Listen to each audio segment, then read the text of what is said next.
नमस्कार दोस्तों, स्वागत है आप सभी का सोशल डॉट चैनल पर। दोस्तों हम लोग घटना चक्र लगा रहे हैं राजनीति विज्ञान से संबंधित, और उसी दिशा में हम लोगों ने अभी थिंकर्स का पोर्शन को ख़त्म किया है। उसमें लगभग 8-9 वीडियोज़ हैं, तो आप लोग उसको देख लीजिए।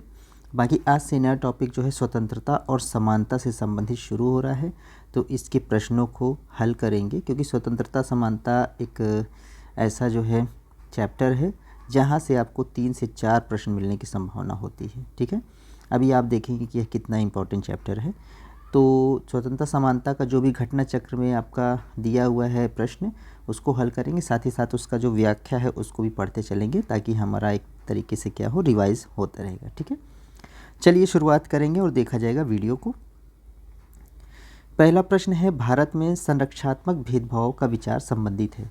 संरक्षात्मक भेदभाव का विचार संबंधित है स्वतंत्रता के विचार से, समानता के विचार से, न्याय के विचार से, या उपयुक्त में से किसी से नहीं। दोस्तों, तो संरक्षात्मक भेदभाव समानता के विचार से यहाँ पर जो है आपका संबंधित होगा। ऑप्शन बी राइट होगा। देखिएगा कैसे।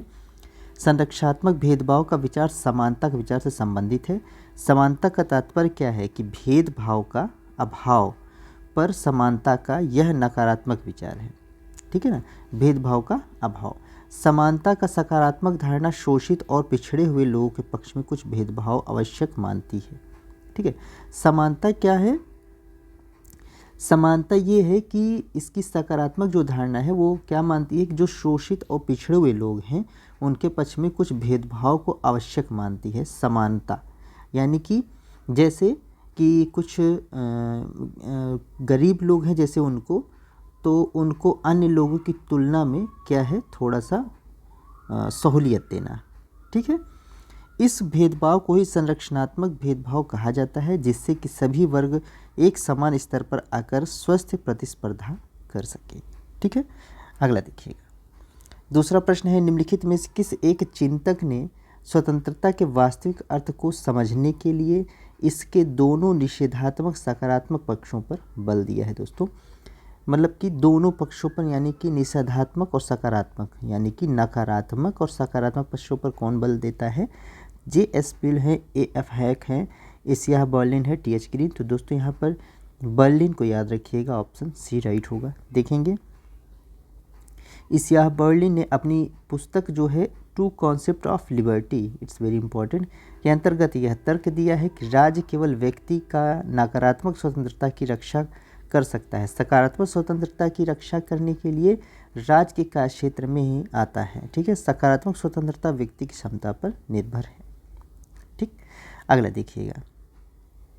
नेक्स्ट क्वेश्चन है आपका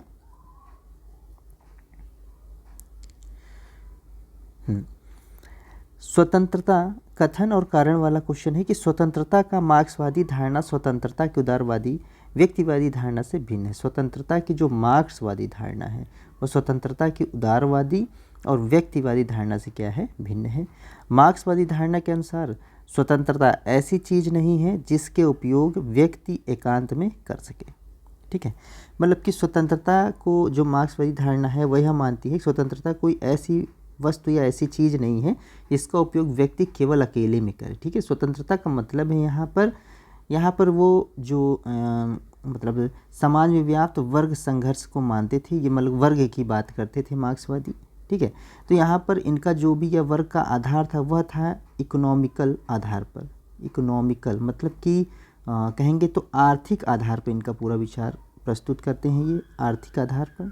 ठीक है, और यह जो आर्थिक आधार है इसका मतलब है कि यह मानते थे, मार्क्सवादी का मानना था कि अब चूँकि क्या है कि जो उदारवाद है और व्यक्तिवाद है यह व्यक्ति के स्वतंत्रता, मतलब व्यक्ति के व्यक्तिगत स्वतंत्रता पर बल देता है। ठीक है, लेकिन मार्क्सवाद क्या है?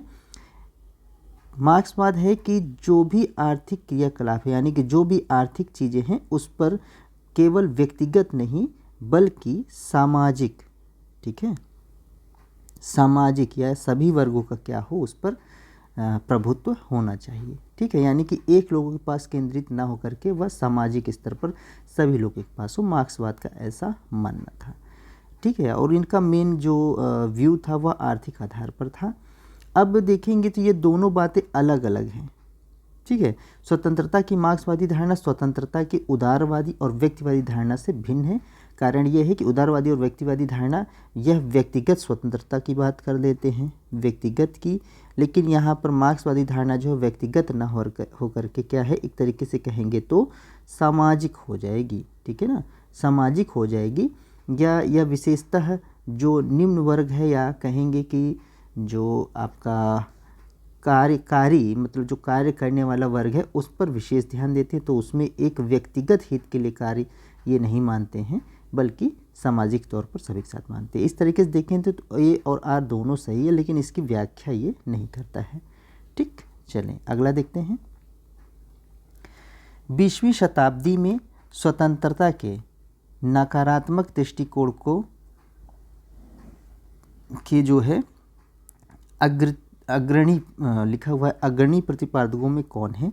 आजिया बर्लिन है, सीवी मैकफर्सन है, जॉन रॉल्स हैं, चार्ल्स टेलर हैं। दोस्तों तो आजिया बर्लिन को याद रखिएगा, यह स्वतंत्रता का नकारात्मक जो दृष्टिकोण है तो बर्लिन के नाम से इनको याद कर लें, ठीक है।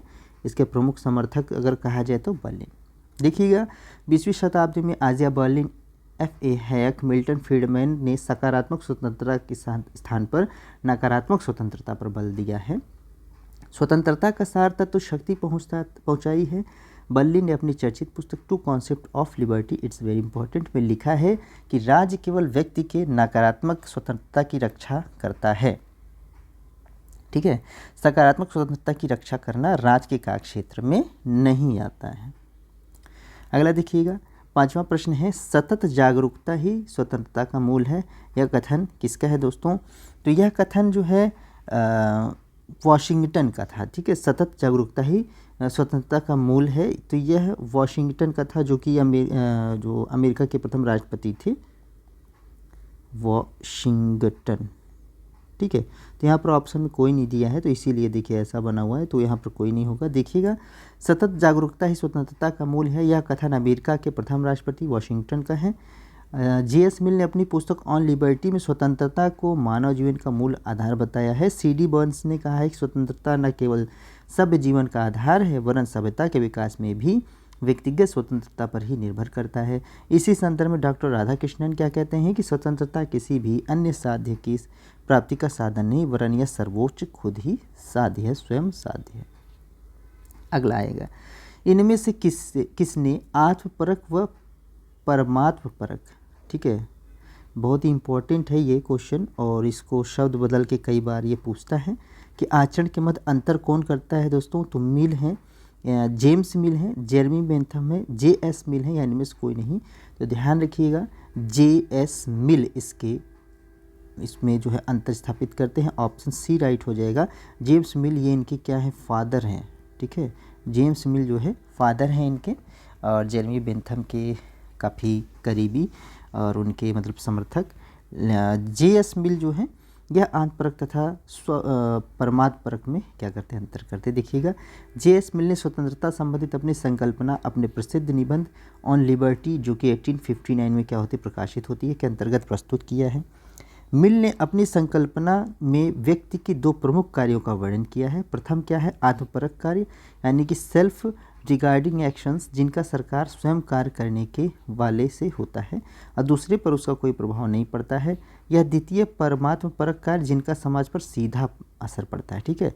मिल ने तर्क दिया कि इसे प्रमाणित करते हुए कहा कि व्यक्ति के आत्मपरक कार्यों में राज्य की ओर से कोई हस्तक्षेप नहीं होना चाहिए। मतलब जो व्यक्ति अपना स्वयं के लिए कार्य कर रहा है उसमें कोई राज्य का कोई भी हस्तक्षेप ना हो, बल्कि उसके परमात्मपरक कार्यों में केवल उन्हीं कार्यों पर रोक लगाई जानी चाहिए जो दूसरों को हानि पहुंचाते हैं। मतलब कि परमात्मपरक कार्यों में भी वह कार्य जो कि क्या है, दूसरे से अगर वो रिलेट करता है, कोई ऐसा कार्य जो दूसरे से रिलेट करता है, तो उस कार्य पर क्या है, राज्य स्टेट क्या कर सकता है, उसको रोक सकता है, अन्यथा उस पर रोक नहीं लगानी चाहिए। बाकी इनका जो आपका आत्मपरक कार्य है या सेल्फ रिगार्डिंग जो एक्शन है, इस पर सरकार को किसी भी तरीके से इस पर रोक नहीं लगानी चाहिए या इस पर कोई भी उनका बंधन नहीं होना चाहिए, ठीक है। पढ़िएगा, मिल बहुत ही इंपॉर्टेंट है, स्वतंत्रता में जरूर इससे क्वेश्चन आता है। मानव चेतना स्वतंत्रता की कामना करती है। स्वतंत्रता में अधिकार शामिल और अधिकार में राज्य की मांग करते हैं। यह किसका कथन है दोस्तों? तो यह है बारकर का कथन। ठीक है, ऑप्शन यहाँ पर सी राइट हो जाएगा। देखिएगा, ग्रीन ने रूसो एवं कांट की तरह स्वतंत्रता का पूर्ण व्यवहारिक एवं नैतिक दर्शन माना। ग्रीन के अनुसार स्वतंत्रता किसी कार्य को करने की क्षमता की शक्ति है। ग्रीन के अनुसार व्यक्ति के नैतिक कार्यों को संपन्न कराना तथा उसमें आने वाली बाधाओं को बाधित करना ही राज का परम कर्तव्य है। ठीक है, बाधाओं को बाधित करना ये इम्पोर्टेंट है, ध्यान रखिएगा, ये पूछता है, ग्रीन का है। ग्रीन के अनुसार स्वतंत्रता करने योग्य कार्यों की ही होती है। ग्रीन के विचार को स्पष्ट करते हुए बारकर ने क्या कहा है कि मानव चेतना में स्वतंत्रता निहित है, स्वतंत्रता में अधिकार निहित है और अधिकारों के लिए राज्य आवश्यक है। अगला देखिएगा, कह रहा है कि निम्न में से कौन सा विचार से सहमत है कि स्वतंत्रता अपने आप से कलह कर सकती है? ये कौन बोलता है दोस्तों? तो यह बारकर ही कहते हैं। ऑप्शन यहाँ पर सी राइट हो जाएगा। देखेंगे, बारकर स्वतंत्रता और समानता के पारस्परिक संबंध को स्पष्ट करते हुए कहते हैं यदि स्वतंत्रता और समानता में संघर्ष नहीं होगा तो स्वतंत्रता स्वयं में क्या करने लगेगी? संघर्ष करने लगेगी। अगला है नवा प्रश्न, निम्नलिखित में से कौन इस विचार का है कि स्वतंत्रता अपने आप में कलह कर सकती है? फिर से दोस्तों कौन हो जाएंगे? बारकर। इंपॉर्टेंट क्वेश्चन बन रहा है ये, देखिएगा, और आता भी है। ठीक है, डी। अगला है स्वतंत्रता सभी बंधनों का अभाव है। ये किसका कथन है दोस्तों? तो यह है सीले महोदय का। ऑप्शन डी राइट हो जाएगा, बहुत ही इंपॉर्टेंट है और यह क्या करता है? रिपीट करता है। ध्यान से देखिएगा, स्वतंत्रता सभी बंधनों का अभाव है, यह कथन सीले का है। स्वतंत्रता उदारवादी चिंतन का केंद्रीय तत्व तथा सार है। स्वतंत्रता का नकारात्मक स्वतंत्रता तथा सकारात्मक स्वतंत्रता में वर्गीकृत किया गया। किसमें? नकारात्मक और सकारात्मक में। सीले की यह परिभाषा नकारात्मक स्वतंत्रता को व्यक्त करती है। आरंभिक उदारवादी विचारक जो हॉब्स, लॉक, बेंथम, मिल, सिजविक, स्पेंसर, मॉन्टेस्क्यू तथा नव उदारवादी विचारक जैसे हेयक, फ्रीडमैन, बर्लिन आदि नकारात्मक स्वतंत्रता के क्या हैं? समर्थक हैं। ये पूछता है। अगला अन्य महत्वपूर्ण तथ्य है इसमें, स्वतंत्रता का अंग्रेजी रूपांतरण क्या है? लिबर्टी, जो कि लैटिन भाषा के शब्द लिबर से लिया गया है, जिसका अर्थ क्या होता है? बंधनों का अभाव। ठीक है, ये भी क्वेश्चन कभी कभी पूछ लेता है। सीले का क्या कथन है कि स्वतंत्रता अतिशासन का विलोम है। इंपॉर्टेंट है। हॉब्स के अनुसार स्वतंत्रता बाह्य बाधाओं का अनुपस्थिति है, वे बाधाएं जो व्यक्ति को किसी भी कार्य करने की शक्ति को घटाती हैं। रूसो के अनुसार क्या है? स्वतंत्रता सामान्य इच्छा के पालन में है। हीगल क्या बोलते हैं? स्वतंत्रता राज्य के कानूनों का पालन करने में है। मैकेंजी क्या कहते हैं? स्वतंत्रता सभी प्रकार के प्रतिबंधों का अभाव नहीं अपितु अनुचित प्रतिबंधों के स्थान पर उचित प्रतिबंधों की व्यवस्था है। देखिएगा, इसमें कुछ तो ऐसे ही याद हो जाएगा आपको, जैसे सीले का याद कर लीजिए, स्वतंत्रता अतिशासन का क्या है? विलोम है।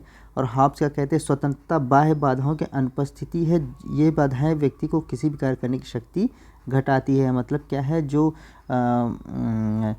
पूर्व सामाजिक जो ये हॉब्स बताते हैं एक स्थिति, उससे यह संबंधित करके आप पढ़ेंगे तो उसको आपको ध्यान में रहेगा। रूसो का क्या कथन है कि स्वतंत्रता सामान्य इच्छा का पालन है। तो जहाँ भी सामान्य इच्छा की बात कौन करता है तो वह बात करते हैं रूसो, सीधे सीधे याद हो जाएगा। हीगल देखिए, स्वतंत्रता राज्य के कानूनों का पालन स्वतंत्रता राज्य के कानूनों का पालन करने में है। तो राज्य के कानूनों का पालन कौन करता है? ऐसा विचार, मतलब राज्य में ही सब कुछ और राज्य के बाहर कुछ भी नहीं, तो ऐसा विचार कौन लाते हैं? तो आदर्शवादी। ठीक है, तो आदर्शवादी हीगल को कह लेंगे। तो इस तरीके से ये भी राइट हो जाएगा। मैकेंजी वाला पढ़ लीजिएगा, आपको याद हो जाएगा। ठीक है, अगला, किसने कहा कि स्वतंत्रता अतिशासन का विरोधी है? अभी जस्ट आपने ऊपर किया है, तो सीले महोदय हो जाएंगे। ऑप्शन डी, स्वतंत्रता अतिशासन का विरोधी है। फिर से आपका सीले महोदय हो जाएंगे। Option C. किसने कहा कि स्वतंत्रता अतिशासन का विरोधी है? कौन हो जाएंगे? सीले महोदय। Option C. स्वतंत्रता अतिशासन का विलोम है, सीले महोदय हो जाएंगे। Option B. स्वतंत्रता का मतलब सभी प्रकार के बंधनों का क्या है? अभाव है। कौन कहता है? सीले। ठीक है, अब यहाँ पर देखिए, सभी प्रकार के बंधनों का अभाव, अब इस टाइप की बातें स्वतंत्रता का मतलब यही है, लेकिन अब यहाँ पर केवल सीले दिए हैं तो आप ए लगा दीजिएगा। ठीक है, बाकी और ऑप्शन में दिया रहता है, जैसे ऊपर आप देखिएगा, बंधनों का अभाव है। जैसे हॉब्स दिया रहेगा, स्वतंत्रता बाह्य बाधाओं की अनुपस्थिति है, तो बिल्कुल मेन तो इस तरीके से आप इसको भी लगा सकते हैं। ठीक है, तो यहाँ पर अगर और दिया होता तो थोड़ा सा कन्फ्यूज़न होती, क्योंकि जो सभी विचारक हैं केवल केवल सीले दी हैं तो यहाँ पर सीले लगा दीजिएगा। अब देखिएगा फिर से आ रहा है कि स्वतंत्रता समस्त प्रतिबंधों का अभाव है, फिर से आपका सीले हो जाएंगे, ऑप्शन डी। किसने कहा कि स्वतंत्रता अतिशासन का विलोम है, अतिशासन का विलोम है, तो फिर से आ जाएंगे डी। किसने कहा स्वतंत्रता एक सकारात्मक वस्तु है, यह मात्र प्रतिबंधों का अभाव नहीं है। अब देखिए कौन आ जाएंगे, तो लास्की महोदय, ऑप्शन ए राइट हो जाएगा। ध्यान से पढ़ेंगे। स्वतंत्रता के दो पक्ष माने जाते हैं, कौन कौन से, एक नकारात्मक स्वतंत्रता और सकारात्मक स्वतंत्रता। देखिएगा लास्की हैं, ग्रीन, मकाइवर, बार्कर, बोसांके, हाब हाउस, लिंडसे आदि, ये सभी कहाँ से संबंधित हैं, सकारात्मक स्वतंत्रता के समर्थक हैं। ठीक है, बार बार इनको पढ़ना पड़ेगा, कन्फ्यूजन होती है नहीं तो। सकारात्मक स्वतंत्रता क्या कहते हैं कि समर्थन में लास्की क्या लिखते हैं कि स्वतंत्रता उस वातावरण का संरक्षण है जहाँ लोग सर्वोत्तम विकास के वातावरण प्राप्त कर सकें। ठीक है, कहाँ पर, जहाँ लोग सर्वोत्तम विकास का वातावरण प्राप्त कर। स्वतंत्रता अधिकारों की देन है, यह सकारात्मक धारणा है। ठीक है, कैसी धारणा है, सकारात्मक। यह केवल बंधनों का अभाव ही नहीं है। लास्की इसे केवल बंधनों का अभाव इसलिए नहीं मानते क्योंकि मनुष्य के सभी व्यवहार सामाजिक होते हैं। वह जो कुछ भी करता है वह समाज के सदस्य होने के नाते करता है। अतः स्वतंत्रता एवं बंधन दोनों अलग अलग नहीं बल्कि एक दूसरे से जुड़े हुए हैं। अगला देखेंगे, 19वां प्रश्न है दोस्तों, नकारात्मक स्वतंत्रता की अवधारणा निम्नलिखित में से किस एक पर बल देती है। नकारात्मक स्वतंत्रता तो समानता पर, स्वायत्तता पर, हस्तक्षेप की अनुपस्थिति पर, पसंद की स्वतंत्रता पर। जितने भी नकारात्मक स्वतंत्रता की अवधारणा के लोग हैं वह हस्तक्षेप की अनुपस्थिति पर बल देते हैं। ऑप्शन यहाँ पर सी राइट हो जाएगा। देखिएगा, नकारात्मक स्वतंत्रता की अवधारणा हस्तक्षेप की अनुपस्थिति या अहस्तक्षेप, ठीक है ना, हस्तक पर बल देती है। नकारात्मक स्वतंत्रता या औपचारिक स्वतंत्रता का अभिप्राय है कि यदि कोई व्यक्ति कुछ करना चाहे और कुछ कर भी सकता हो तो उसे वैसा करने से रोका न जाए। ठीक है, जो व्यक्ति जो करना चाहे उसको, मतलब राज किसी प्रकार का क्या है, रोक न लगाए। ठीक है, मेन मतलब यही है।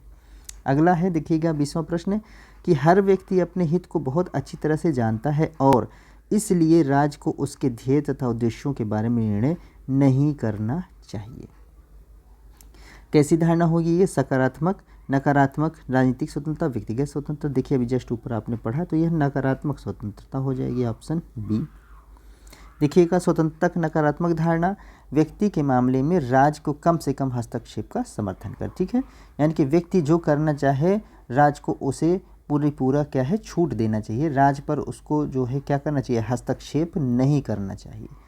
इस धारणा के अनुसार व्यक्ति एक बौद्धिक प्राणी है, इसलिए वह स्वयं के बारे में और समाज के बारे में सही और गलत का निर्णय कर सकता है और सभी प्रकार के प्रतिरूपों से मुक्त होकर कार्य करने से व्यक्ति के संपूर्ण व्यक्तित्व का विकास होता है और साथ ही साथ समाज का भी लाभ होता है। मतलब इनका मानना है कि व्यक्ति को स्वतंत्र छोड़ दीजिए क्योंकि व्यक्ति स्वयं जो है क्या है, बौद्धिक प्राणी है और वह हर कार्य सोच समझ कर करेगा। वह हर कार्य सोच समझ कर ऐसा करेगा जिससे वह स्वयं का विकास कर सके और अपने साथ साथ वह समाज का भी विकास कर सके। ठीक है, इस तरीके का इनका सोच होता है।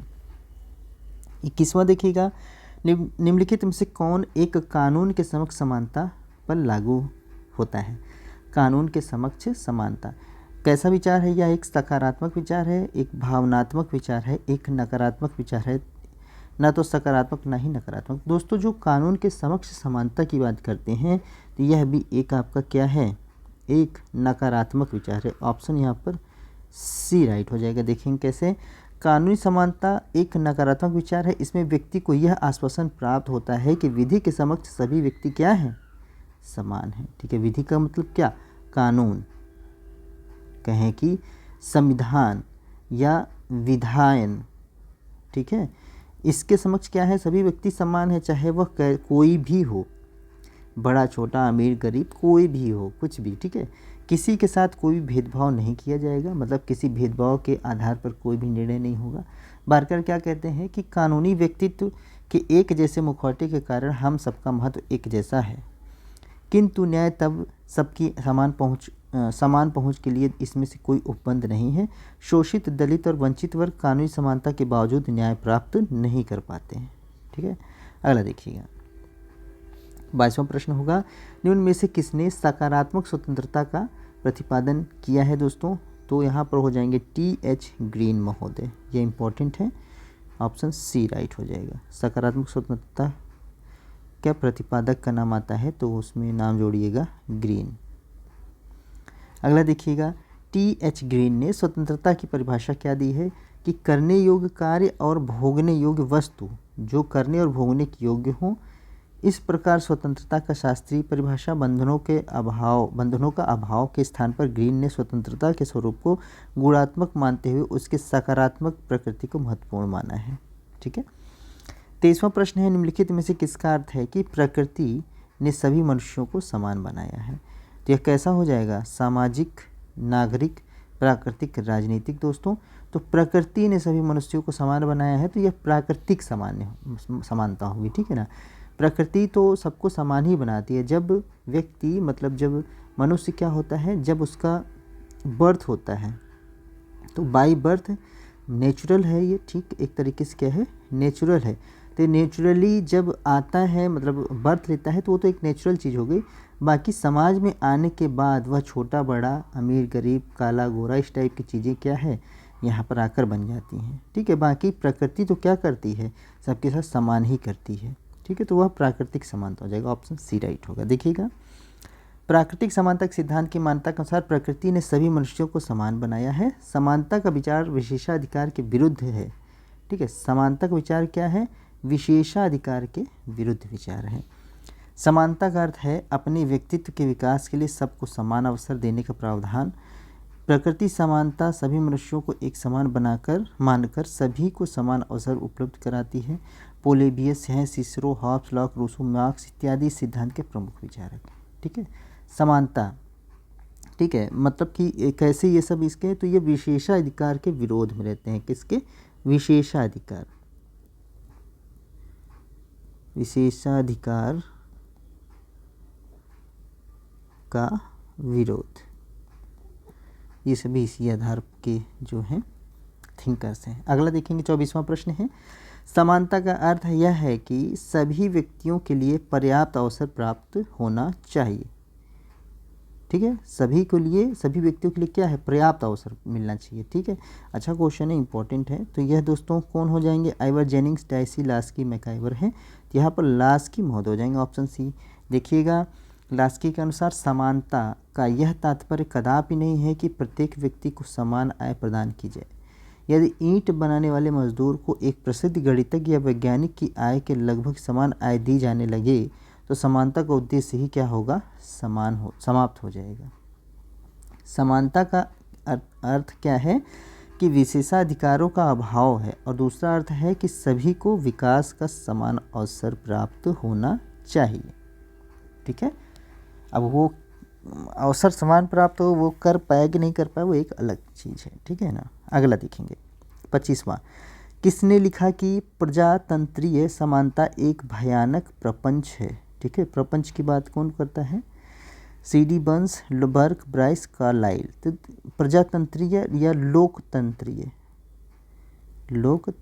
या तंत्रीय समानता को, तो यहाँ पर दोस्तों बर्क हो जाएंगे, ऑप्शन बी राइट हो जाएगा। देखिएगा, प्रजातंत्रीय समानता का विरोध करते हुए बर्क ने इसे दानवी संकल्पना या भयानक प्रपंच कहा है। क्या, दानवी संकल्पना या भयानक प्रपंच।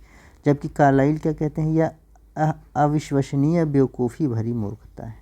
ठीक, अगला 26वां प्रश्न है, आर्थिक समानता के बिना राजनीतिक स्वतंत्रता क्या है, मिथक है। आर्थिक समानता के बिना राजनीतिक स्वतंत्रता मिथक है, बहुत ही इम्पोर्टेंट है और यह पूछता है।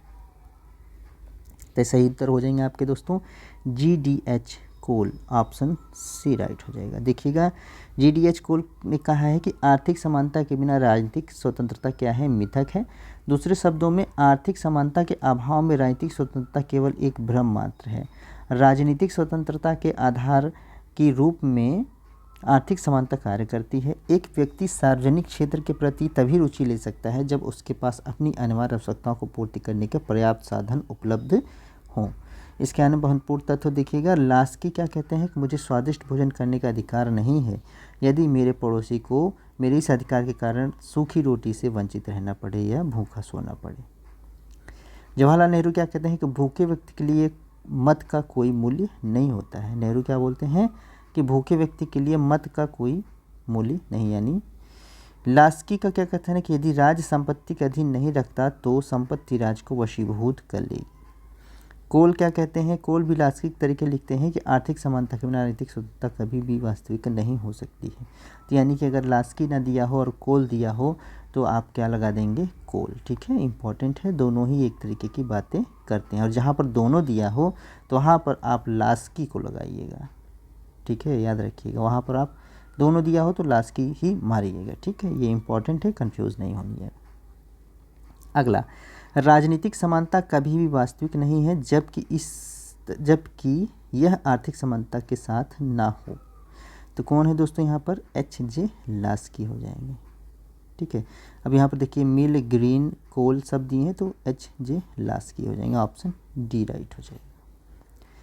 हरी बात समझ में। अगला देखिएगा, 28वां प्रश्न है, राजनीतिक स्वतंत्रता आर्थिक समानता के बिना एक कल्पना मात्र है, एक कपोल कल्पना है। इस टाइप की प्रश्न ये पूछता है। तो कौन हो जाएंगे यहाँ पर, G.D.H. कोल महोदय। ठीक है, ऑप्शन क्या राइट हो जाएगा, डी राइट हो जाएगा। ठीक है, अगला, यह किसने कहा कि आर्थिक समानता के बिना राजनीतिक स्वतंत्रता एक मिथक है।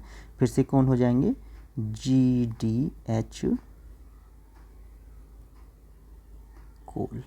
ठीक है, यानी कि ये बार बार देखिए रिपीट करता है, ऑप्शन सी राइट हो जाएगा। इंपॉर्टेंट है, इसको यार आप लोग नोट डाउन कर लीजिएगा। तो ये दोस्तों यहीं तक था। तो आप स्वतंत्रता और समानता से संबंधित प्रश्नों का हल कर रहे हैं। ठीक है ना, व्याख्यात्मक रूप से।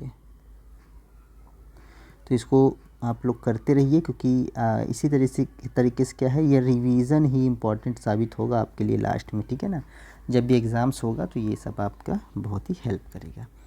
चलिए, तो वीडियो पसंद आई हो तो लाइक, सब्सक्राइब, शेयर कीजिए, कमेंट कीजिए। मिलते हैं फिर अगली वीडियो में। आज सभी को बहुत बहुत धन्यवाद। जय हिंद।